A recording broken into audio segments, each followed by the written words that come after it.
new playlist ahead. Let's go!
There's been time where I was working 12 to 14-hour days, 7 days a week, working 2 or 3 different jobs sometimes, just to pay for another hour of flying and another flying lesson, and yeah, it's been worth it.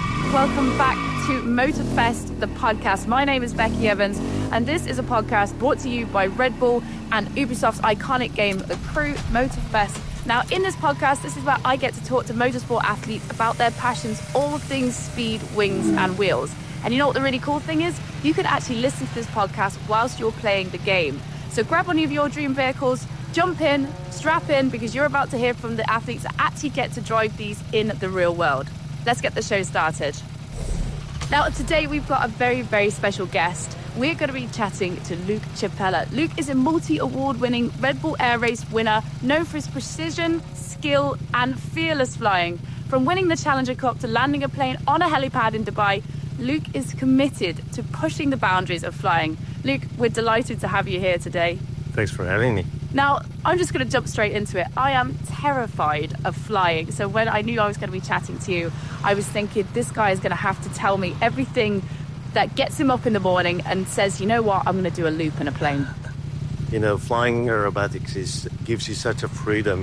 It's not every day that you can fly aircraft upside down, or you can fly it in reverse, like at 60 kilometers per hour.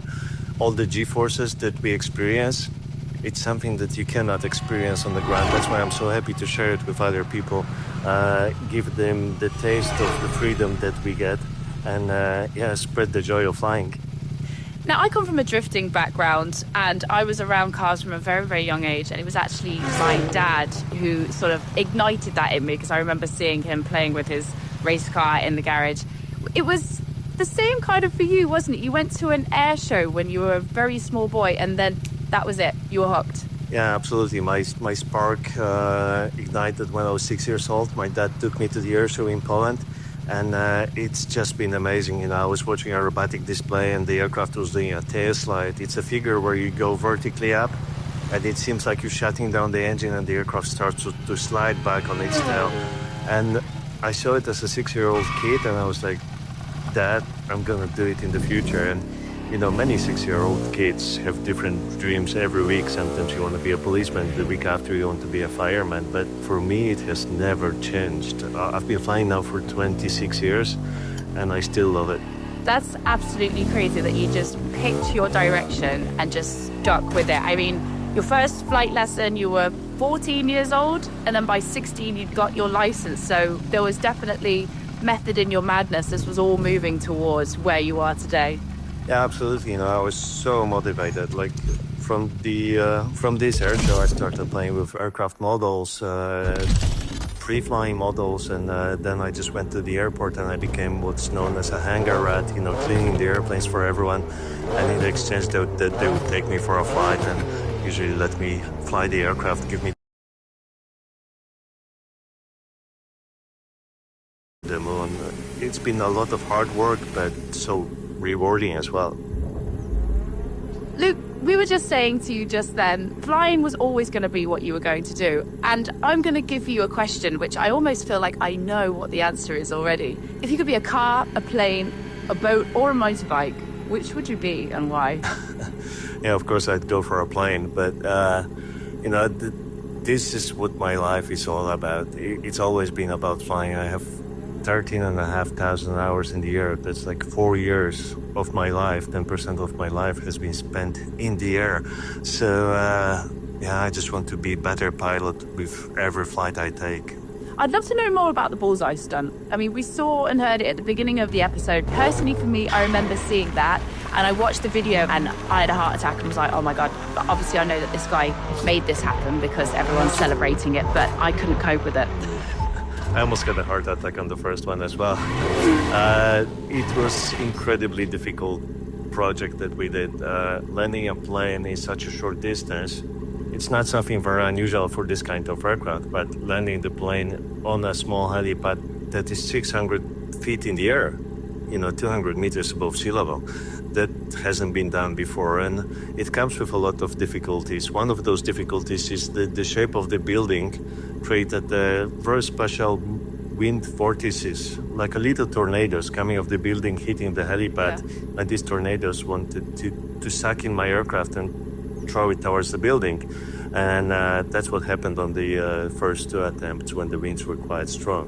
So usually if you try to land short, you want a lot of wind because the wind will assist you, but not on a helipad. On a helipad, the less wind we had was easier to fly with the plane. So all in all, it took me like 650 practice landings before I went for the actual landing on the helipad. And the first two attempts on the helipad on a windy day, they were not very successful, and then we had to reset and try again the day after, so that was quite challenging. I feel like the stakes are quite high, especially when you're doing something like that as well. Not only are you on like the Red Bull world stage creating a moment in history, there's the practical element of it as well, of trying to land this thing on a really tall building. Yeah, so for me, being the best pilot I can be, it's the most rewarding. I'm not doing any of this for fame or money or whatever.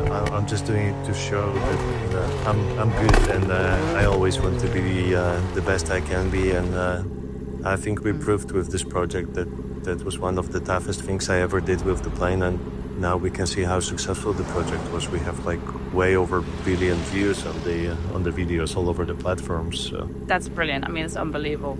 Now, for you guys that are listening at home, air sport, the sky is literally the limit with this. Aerobatics is a bit like acrobatics, except you're flying an aircraft.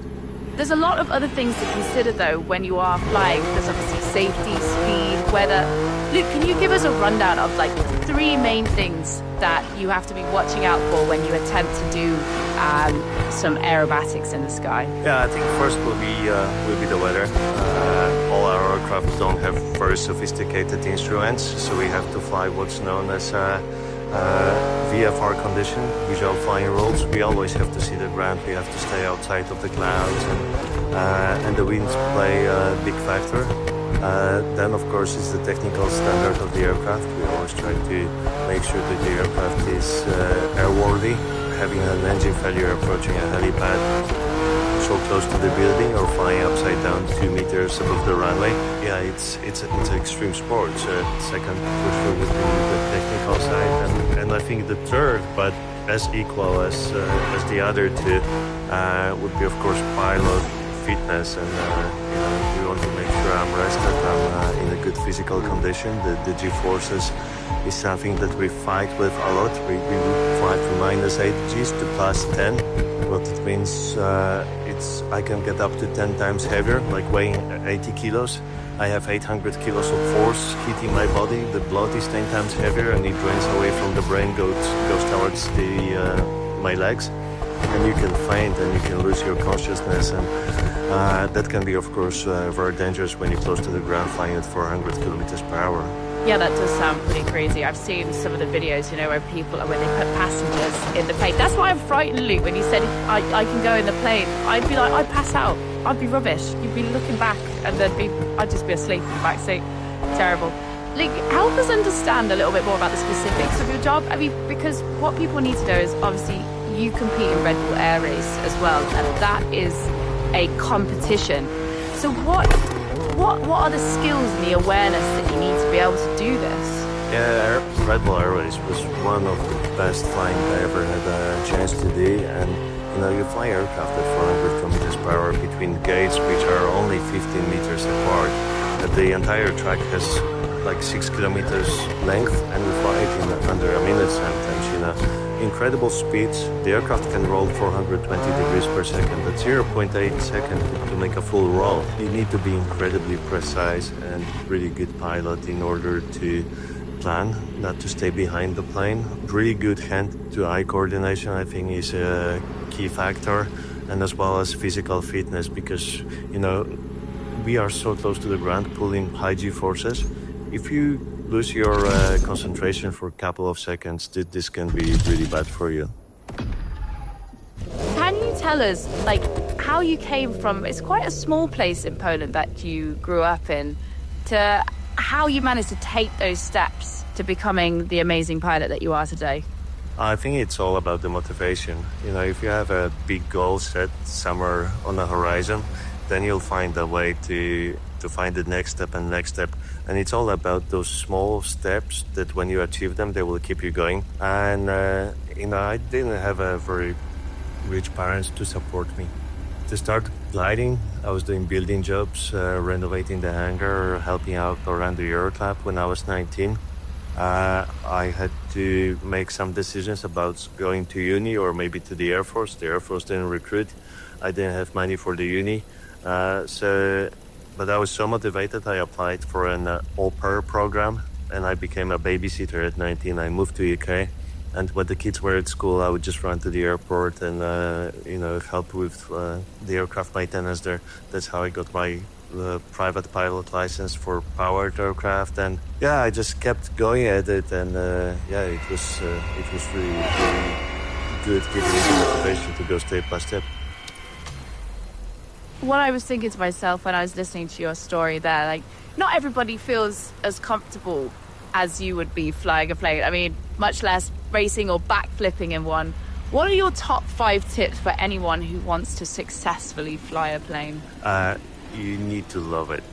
When I started flying, you can just imagine my disappointment. It's been my dream for many, many years. And I started flying. What I realized is that I'm getting a motion sickness, and I was sick every single flight. But human body is so amazing, and it adapts that after a couple of months, I didn't have a problem with that. And there's been so many obstacles in my life that tried to stop me from flying. But if you love it, you'll do anything to be good at it. And I'm thinking I'm a perfect example of someone going from zero to hero just because of my incredible motivation and the drive to do things, not a lot of financial support or anything from anyone else.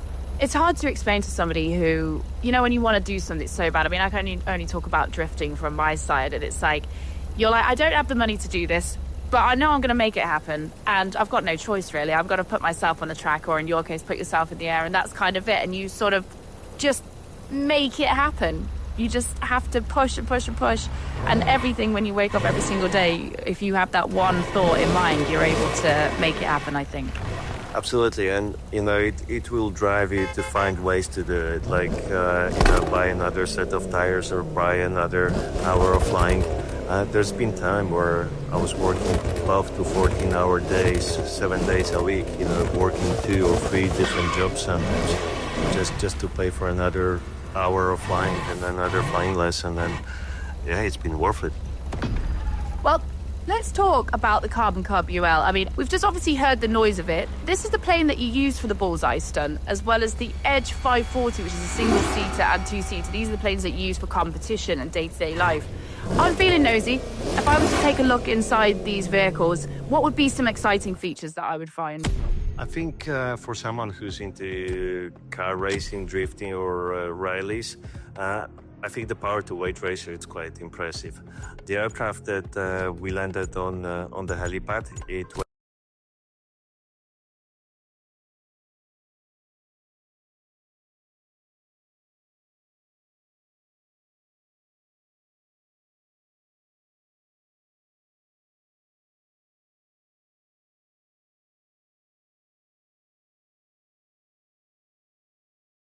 We have a 10-liter engine which develops 350 horsepower in the aircraft that weighs just over 600 kilos, so the power-to-weight ratio, it's close to Bugatti Veyron, I would say. And that's what allows me to fly the aircraft vertically up and achieve 400 kilometers per hour in the race aircraft, or thanks to a massive big wing, I can fly as slowly as 50 kilometers per hour in the Carbon Cubs. Out of those two, it's really hard to say which one is my favorite, but those two are extremely different and opposite to each other. One was made to go fast, the other one was like a rock crawler, slow going, and but I love them both. It's like choosing your favorite child. How are you sort of refining and modifying these planes to keep up with the demands of the sport? I mean, I know we're always putting, different superchargers or turbochargers on our cars to make it faster. Like, our sport is constantly evolving, so there's always modifications that you need to do in order to keep them up to spec. Is it the same for planes? We'd love to modify them. It's not so easy to modify the aircraft because there's a lot more regulations that you have to comply with. The carbon cap that I used for Dubai, this one has been quite heavily modified from the original. We removed the fuel tanks, which are usually situated in the wings, when we put them in the back of the plane to have the center of gravity as low and as far back. That would give me better braking. We designed a carbon fiber belly cover that would protect the aircraft in case I struck the edge of the helipad with my tail. It was like a big bumper, and of course we had nitrous in it. So, I felt like Fast and Furious. That's proper, having nitrous in a plane. I'd never even heard of that. Do you have to keep the gas bottle up there as well? Like, that's quite heavy. Yeah, but the bottle was also in the bag. That was further enhancement to the center of gravity. So. Well, speaking of nitrous and cars and everything involved in that, you once raced your plane against Ben Collins in an F1 car. Can you tell us how this came about and who won the race? Was it the plane or the car? Yeah, so we raced the BMW Sauber against my Edge 540 at one of the air shows in Poland. Stig was the driver, and I have to say I'm very proud that I really kicked his ass. Perfect. Love it. After 2 laps, I had to go at idle to try to make it look like we finished close, but yeah, I won it, and I won it with a big margin. Are there any other memorable stunts that we should know about? And how do these help you become a better competitor? I mean, we've all seen the bullseye stunt because that was just unbelievable. But is there any other ones that sort of stick out in your mind as that was a good day at work? Yeah, for sure. I think my first big project with Red Bull was flying under the bridges in Warsaw. Me and the Czech pilot Martin Sonka, we flew under 3 bridges in Poland trying to paint a Polish flag on the Polish National Flag Day. And then I landed on the historic wooden pier in Sopot in one of the Polish famous cities, and that was the project that gave me idea for the bullseye landing later.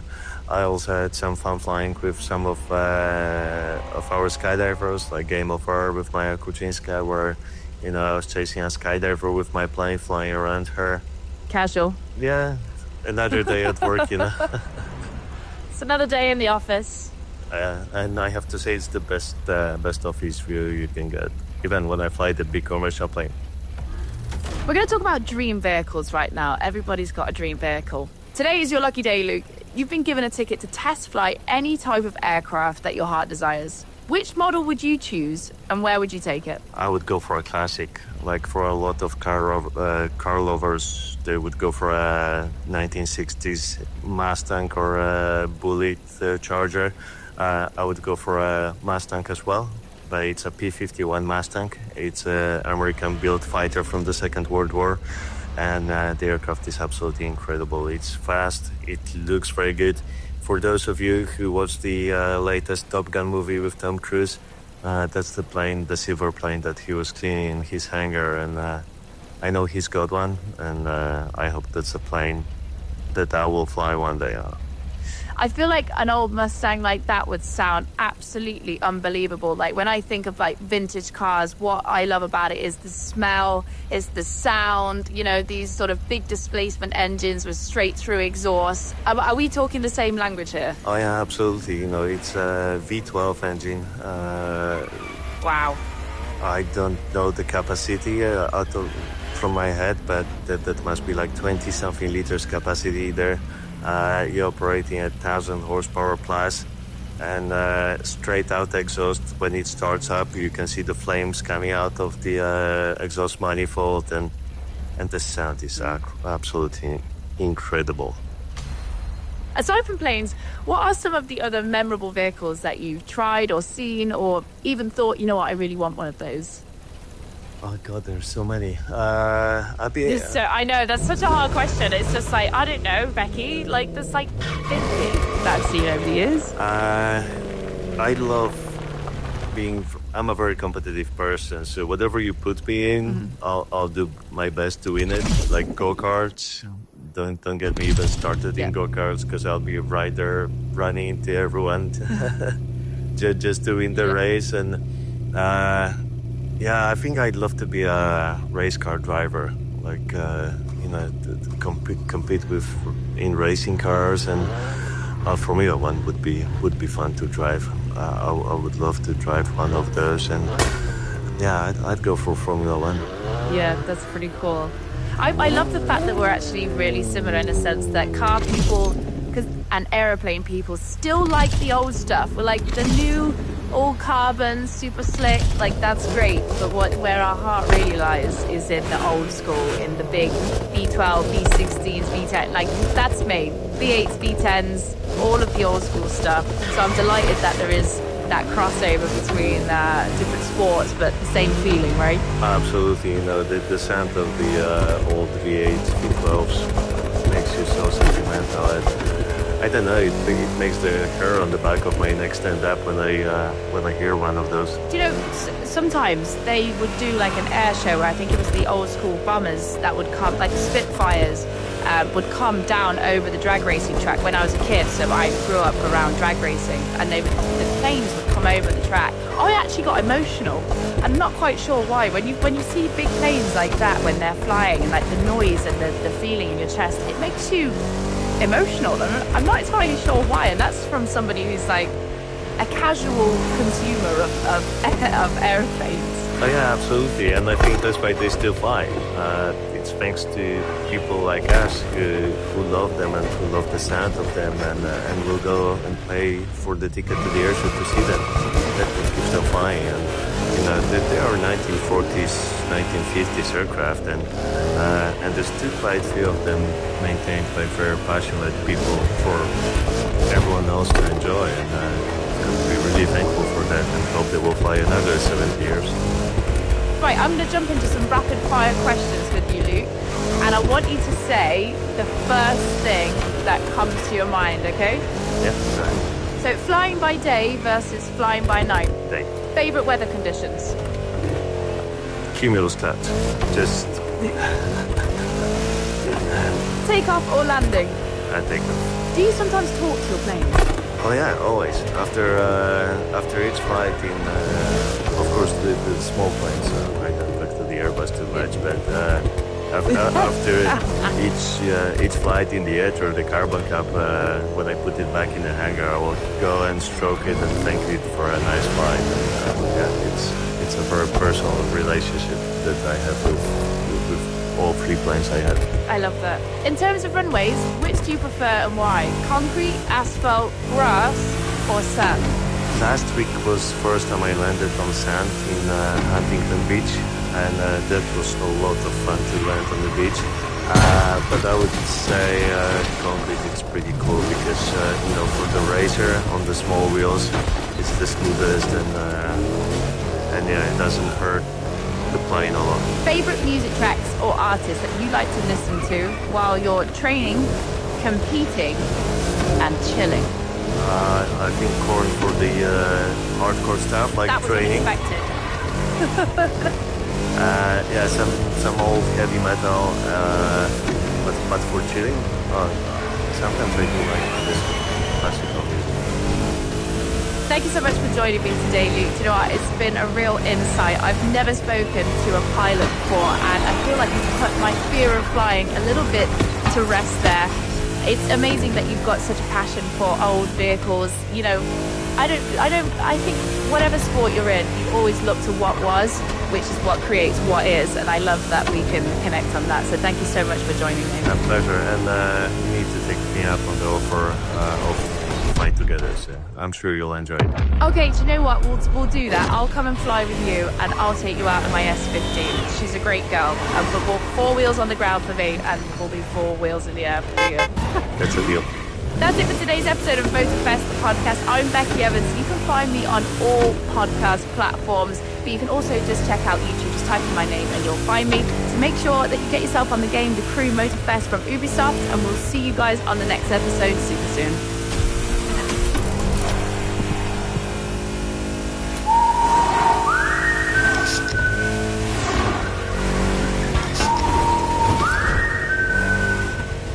started, and I was like half an hour into the uphill, like just going up the hill, guys, like just zigzagging my way up like a little goat path, like really going up the mountain. And I was like, when is the finish coming? Or like, when is the end of this hill? And he's like, oh man, you're not even halfway through. And I'm like, how is this possible? That's hard enduro, I would say. What's happening, guys and girls? My name is Becky Evans and welcome to Motorfest, the podcast.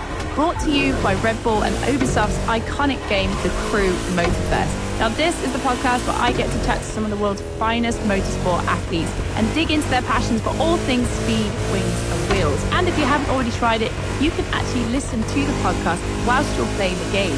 Today, I'm going to be chatting with the professional motorcycle rider, Manuel Lettenbichler. He's one of the very best in the world and he's an absolute champion. Born and raised in southern Germany where he's currently based, Manu has been competing for Red Bull Racing Factory since 2016, following in the footsteps of his father, Andreas Lettenbichler, who was a highly successful KTM racing athlete who was top 3 in the world.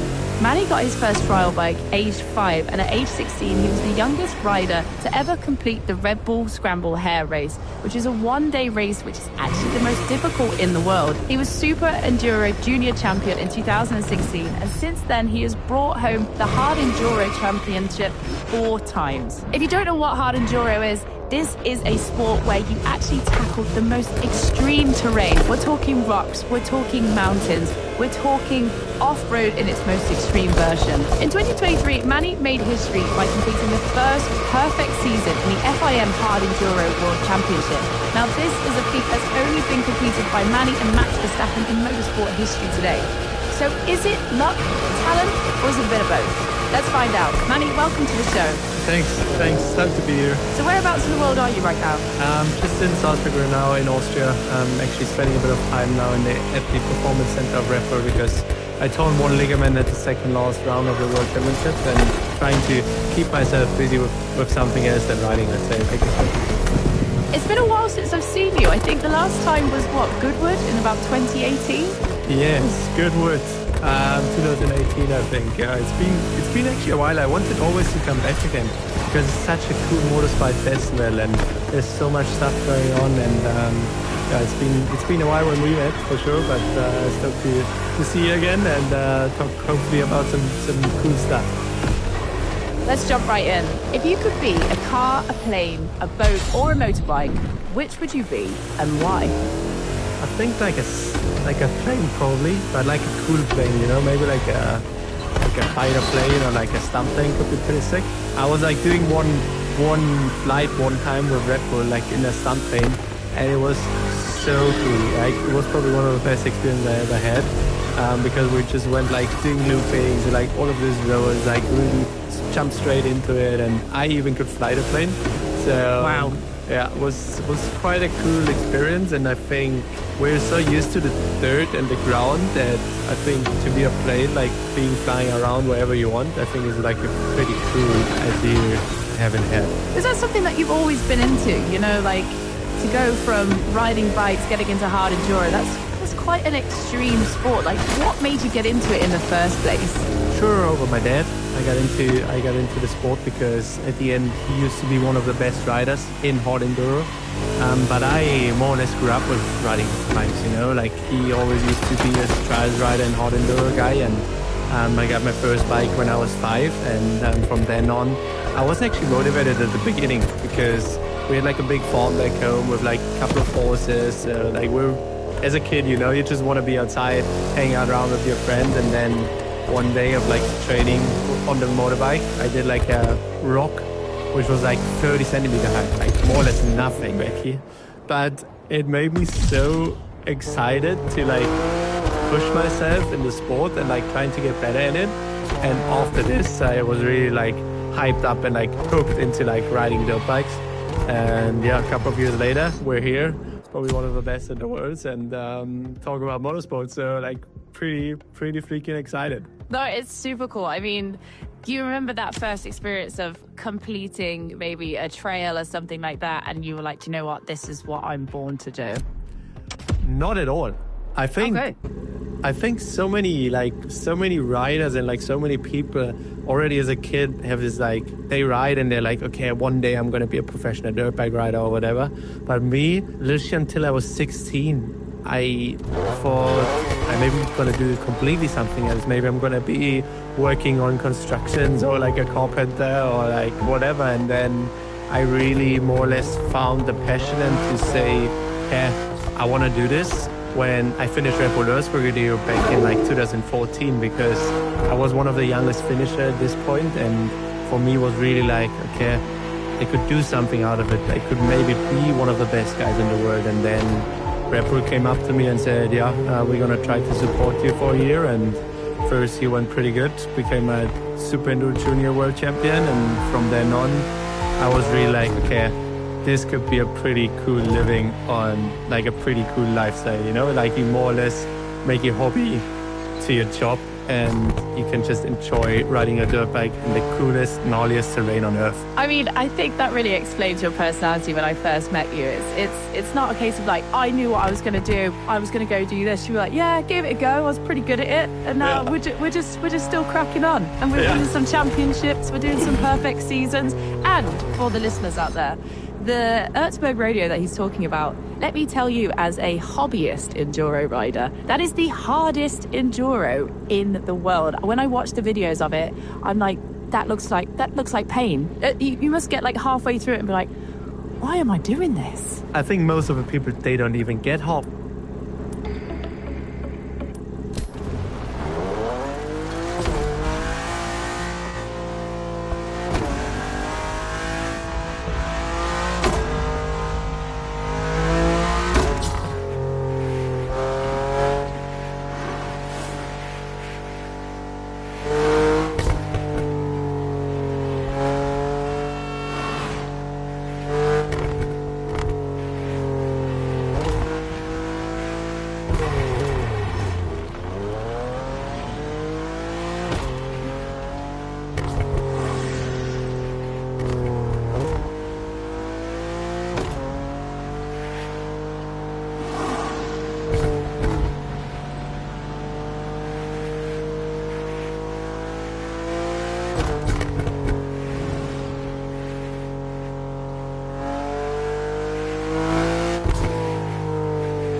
Welcome back to the Motorfest.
Welcome back to the Motorfest.